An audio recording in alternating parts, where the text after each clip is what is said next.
Let's mic history को जानो। साल था 1991। रंगून की जेल के पास एक इलाके में नाले की खुदाई हो रही थी।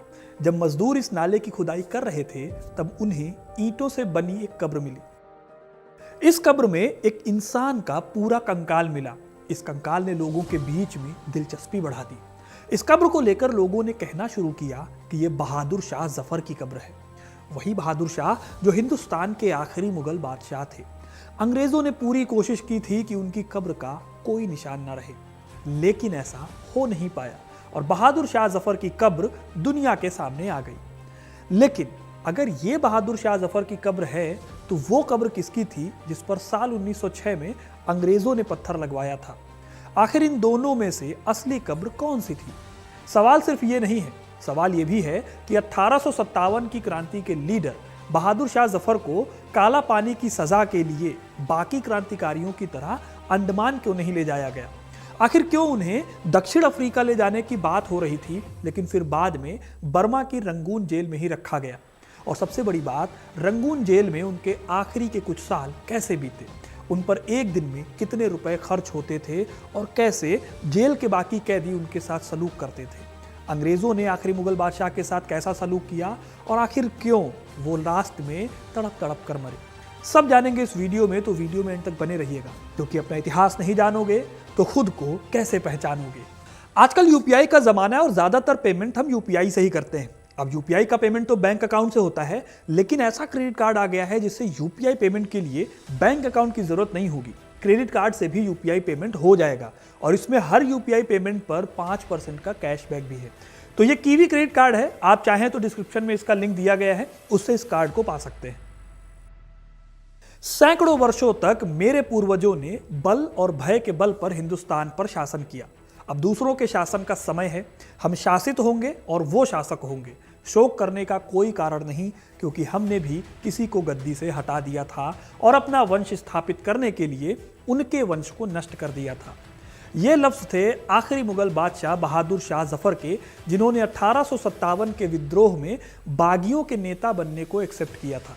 हालांकि 57 का विद्रोह कामयाब हुआ नहीं और इसी वजह से उन्हें अपनी जान बचाकर भागने पर मजबूर होना पड़ा। एक किताब है द सीज ऑफ दिल्ली। इसके लेखक अमरपाल सिंह ने अपनी किताब में बताया कि 16 सितंबर को अंग्रेजों की फौज ने बादशाह की रियासत को घेर लिया। इधर बादशाह सरेंडर करने के लिए तैयार नहीं थे। उन्हें इस बात का डर था कि अगर अंग्रेजों ने उन्हें पकड़ा तो उनकी हत्या निश्चित है। अब बादशाह ने भागने की योजना बनाई। 19 सितंबर को वो अपने कुछ वफादार सैनिकों के साथ महल को छोड़ने में कामयाब हो गए। भागने के बाद उन्होंने हुमायूं के मकबरे को अपना ठिकाना बनाया, लेकिन अंग्रेजों को इस बात का पता चल गया। अंग्रेज अपनी फौज के साथ हुमायूं के मकबरे पहुंच गए। बाहर खड़े होकर अंग्रेजी फौज के कैप्टन विलियम हॉडसन जफर को पकड़ने की स्ट्रेटेजी बनाने लगे, लेकिन तभी कुछ बहुत अनएक्सपेक्टेड हुआ जिसकी उम्मीद अंग्रेजों ने बिल्कुल भी नहीं की थी। जब मकबरे में घुसने की तैयारी अंग्रेज कर रहे थे तभी जफर के सैनिक एक ऑफर लेकर बाहर आए। ऑफर था कि अगर अंग्रेज बादशाह का जीवन बख्श दें तो वो खुशी खुशी सरेंडर कर देंगे। ये बात सुनकर विलियम हॉडसन बहुत ज्यादा सरप्राइज थे। हॉडसन का मानना था जब अंग्रेजों का विरोध करने वाले हर विद्रोही को सजा दी जा रही है और फांसी पर लटकाया जा रहा है तो भला बादशाह को राहत क्यों दी जाए।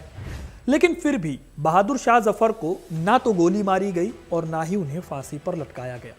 वजह थी कि भले ही बादशाह विद्रोहियों के नेता थे, लेकिन काफी बुजुर्ग हो चुके थे।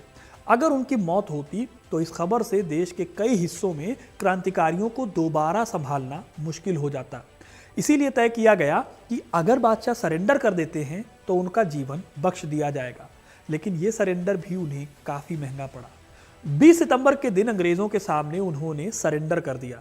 यह बेहद प्रसिद्ध पेंटिंग है जो कि उनके सरेंडर को दिखाती है। इसी 20 सितंबर को बादशाह के सामने ही उनके बेटों को गोली मार दी गई और उनकी लाशों को दिल्ली में चांदनी चौक के चौराहे पर रखवा दिया गया। फिर 22 सितंबर को उनके ऊपर केस चला और तय किया गया कि उन्हें निर्वासन में रखा जाएगा, यानी कि दुनिया से उनका कोई भी संपर्क नहीं होगा। जब यह तय हो गया तो सोचा जाने लगा कि उन्हें किस जेल में रखा जाए। इसके लिए कई जगहों के बारे में सोचा गया। सबसे पहली सलाह मिली अंडमान जेल की, जिसे काला पानी की सजा कहा जाता है। लेकिन यहां को लेकर कोई सहमति बनी नहीं, क्योंकि वहां पर और दूसरे विद्रोहियों को भी रखा गया था। इसलिए वहां पर भारत के पूर्व बादशाह को रखना सही नहीं था, बगावत दोबारा खड़ी हो सकती थी। फिर सरकार को सलाह मिली कि जफर को साउथ अफ्रीका भेज दिया जाए। इसके लिए केप ऑफ गुड होप के गवर्नर से बात भी हुई और उसने बहादुर शाह जफर के वहां रहने की व्यवस्था भी शुरू कर दी। लेकिन बाद में सभी को लगा कि बहादुर शाह जफर बहुत बूढ़े हैं, इतने दिनों तक पता नहीं वो यात्रा कर पाएंगे या नहीं।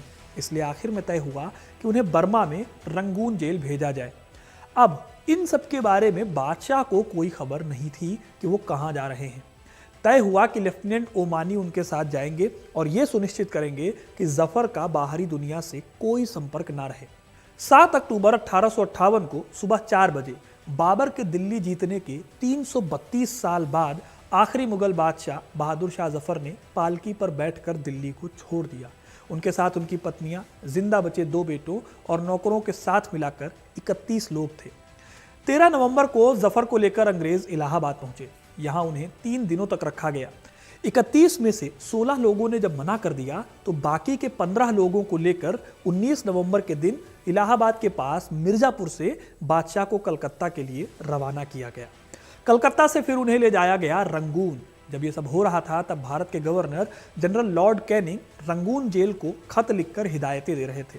हिदायत साफ थी, जेल में दूसरे किसी कैदी से बहादुर शाह जफर कांटेक्ट न रख पाए। जेल के बाहर भी उनका जबानी या लिखित कांटेक्ट ना हो पाए। इसके साथ ये भी कहा गया कि उनके साथ बदसलूकी ना हो, इस बात का भी ध्यान रखा जाए, क्योंकि वो हिंदुस्तान के बादशाह थे कभी।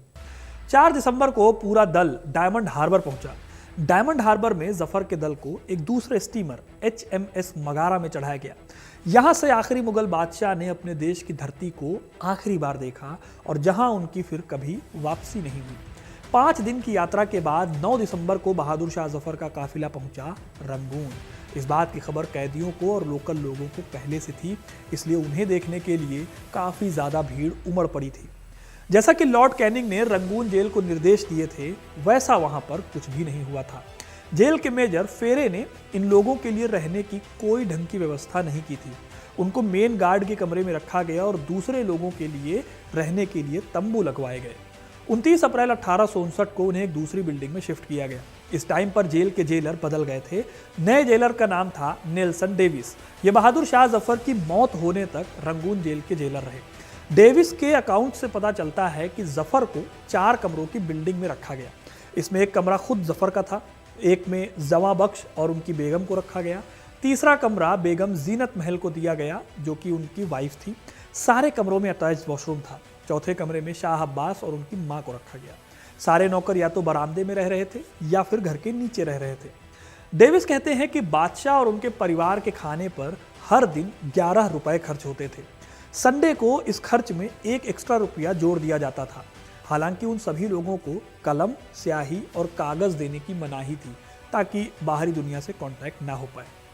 दोस्तों, अंग्रेजों का अकाउंट जो बताता है उससे लगता है कि जफर को खूब अच्छे हालात में रंगून में रखा गया, लेकिन बताया जाता है कि ऐसा था नहीं। सच्चाई कुछ और है। बताया जाता है कि बहादुर शाह जफर एक चारपाई पर एक पुराने फटे गद्दे पर सोते थे। इसके चलते उन्हें शरीर में जख्म भी हो गए थे। साल 1862 आते आते बहादुर शाह जफर 87 साल के हो चुके थे, लेकिन तब तक उनकी तबीयत भी खराब होनी शुरू हो गई और उनकी जबान की जड़ में लकवा मार गया था। जफर की याददाश्त बहुत अच्छी थी, लेकिन जेल पहुंचने के कुछ ही दिनों बाद उनके दांत गिरने शुरू हो गए, जिससे उन्हें बोलने में तकलीफ होने लगी। अक्टूबर 1862 तक उनकी हालत और बिगड़ गई थी और वो अपना खाना निगल नहीं पा रहे थे। उन्हें लिक्विड दिया जाने लगा, लेकिन 3 नवंबर के बाद से वो भी उनके गले के नीचे नहीं उतर रहा था। जल्दी ही सबको लगने लगा था कि बादशाह बहुत दिनों तक जीवित नहीं रह पाएंगे। इसीलिए फिर उन्हें दफनाने की तैयारी होने लगी जब वो जिंदा थे तभी से। इसकी तैयारी के लिए डेविस ने ईंटों और चूने की व्यवस्था कराई और जफर की बिल्डिंग के पीछे ही उन्हें दफनाने की जगह तय कर दी। बहादुर शाह जफर चाहते थे कि उन्हें दिल्ली के महरौली में दफन किया जाए, लेकिन उनकी आखिरी इच्छा पूरी नहीं हो पाई। आखिरकार 7 नवंबर की सुबह 5 बजे आखिरी मुगल बादशाह बहादुर शाह जफर ने आखिरी सांस ली। अंग्रेजों ने उनके अंतिम संस्कार में बेहद कम लोगों को रखा। शाम 4 बजे ही उन्हें उनके लिए तय की गई कब्र में दफनाया गया। इतिहासकार विलियम डेलरिम्पर लिखते हैं, ब्रिटिश प्रशासन ने न सिर्फ पहले से जफर की कब्र खोद रखी थी, बल्कि चूने की भी अच्छी खासी व्यवस्था की थी ताकि जल्द से जल्द लाश गल जाए। इसके बाद अंग्रेजों ने इस कब्र के ऊपर मिट्टी डाली और इसे समतल कर दिया ताकि इस बात का कोई निशान न रह जाए कि जफर कहां पर दफन है। हैरानी की बात है कि जफर की मौत के करीब 13 दिन बाद 20 नवंबर को दिल्ली में उनकी खबर पहुंची। 7 नवंबर जुमा के रोज जफर बादशाह इस जहां फानी से कूच कर गए। मशहूर शायर मिर्जा गालिब ने एक छोटी सी खबर उस दिन के अवध अखबार में पढ़ी। किसी भी भारतीय या ब्रिटिश अखबार ने जफर के डेथ की खबर को बहुत डिटेल में नहीं छापा। जफर अब किसी के लिए इंपॉर्टेंट नहीं थे, वो भूला हुआ चैप्टर थे जिसे अब कोई खोलना नहीं चाहता था। खैर दोस्तों, ये तो कहानी हुई उनके आखिरी दिनों की और उनकी मौत की, लेकिन उनकी कब्र कैसे 150 साल तक गायब रही उसका किस्सा भी बाकी है। ये किस्सा उनकी पत्नी जीनत बेगम से जुड़ा हुआ है। तो हुआ यह कि बहादुर शाह जफर की कब्र को समतल कर दिया गया था ताकि कोई भी उनकी कब्र तक ना पहुंच पाए। इधर जफर की मौत हुई, उधर उनके परिवार को जेल की बिल्डिंग से बाहर निकलने की इजाजत मिल गई, क्योंकि अब इस परिवार के पास कोई ताकत नहीं बची थी विद्रोह को दोबारा खड़े करने की। जफर की पत्नी जीनत महल अपने 2 नौकरों के साथ एक लकड़ी के बने घर में रहने लगी, जिसे उन्होंने खुद खरीदा था। विधवा होने के बाद उन्हें सरकार से हर महीने 120 रुपए का गुजारा भत्ता मिलता था। साल 1868 में सरकार ने उन्हें इस शर्त पर रिहा किया कि वो रंगून को नहीं छोड़ेंगी। इसके साथ ही उनके भत्ते को बढ़ाकर 250 रुपए महीना कर दिया गया। अपने आखिरी समय में जीनत को साल 1886 में यानी बहादुर शाह जफर की मौत के करीब 24 साल बाद उन्होंने भी इस दुनिया को अलविदा कह दिया। अपनी किताब द लास्ट मुगल में विलियम डलरिम्पल लिखते हैं, जब 1882 में बहादुर शाह जफर की पत्नी जीनत महल की मौत हुई, तब तक बहादुर शाह जफर की कब्र कहाँ थी ये किसी को याद भी नहीं था। इसीलिए जीनत बेगम के शव को भी बहादुर शाह जफर वाली जगह पर एक पेड़ के करीब ही दफना दिया गया। फिर साल 1905 से रंगून के मुसलमानों ने सरकारों से मांग की कि जफर की कब्र को आइडेंटिफाई किया जाए। उन्होंने मांग की कि उन्हें कब्र के पास जमीन का एक टुकड़ा खरीदने की परमिशन दी जाए ताकि वहां बहादुर शाह जफर की याद में एक स्मारक बनवाया जा सके।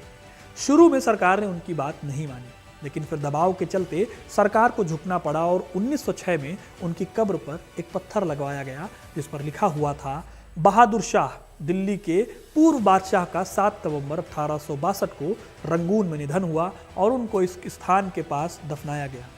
हालांकि इसके बाद आता है दोस्तों साल 1991, जब एक और कब्र उसी जगह पर मिली। यह कब्र ईंटों से बनी हुई कब्र थी जिसमें पूरा कंकाल मिला था। इसकी कहानी मैंने आपको वीडियो की शुरुआत में बताई थी। इस कब्र को जफर की कब्र मानने वाले लोगों का मानना है कि बहादुर शाह जफर को मुसलमानों के रीति रिवाज के हिसाब से दफनाया तो गया, लेकिन अंग्रेजों ने जानबूझकर ये कोशिश की कि उनकी कब्र का कोई निशान ना रहे। आज लोग इसी कब्र को जफर की कब्र मानते हैं। खुद पीएम मोदी भी जफर की कब्र का दौरा कर चुके हैं। मुगलों के आखिरी बादशाह की कब्र हिंदुस्तान में नहीं बल्कि पड़ोसी देश बर्मा में है, जहां उनके आखिरी दिन बेहद तड़प तड़प कर बीते।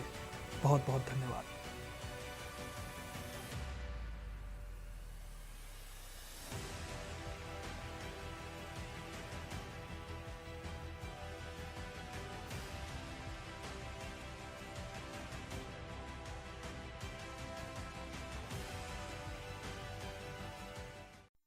आप सुन रहे थे let's mic more than radio. Follow कीजिए हमें हमारे सोशल मीडिया प्लेटफॉर्म्स पर। It's time for news. It's time for more than radio. Presenting the first radio news app, Let's Mic. Let's Mic, a news-based app on your phone where you get to watch and listen news, talk shows, interviews, radio show podcasts. On Let's Mic, you get all relevant information of TV, print, radio, podcast, and digital. Let's Mic talks about every segment of life.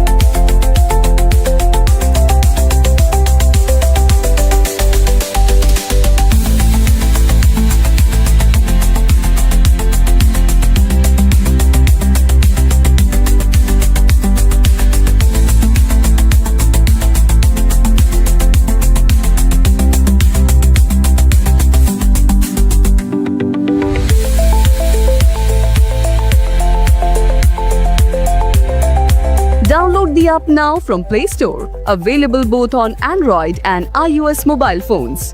Follow us on YouTube, Instagram, Twitter, LinkedIn, Facebook, Telegram, WhatsApp, Snapchat. Let's talk, let's connect, and let's mic.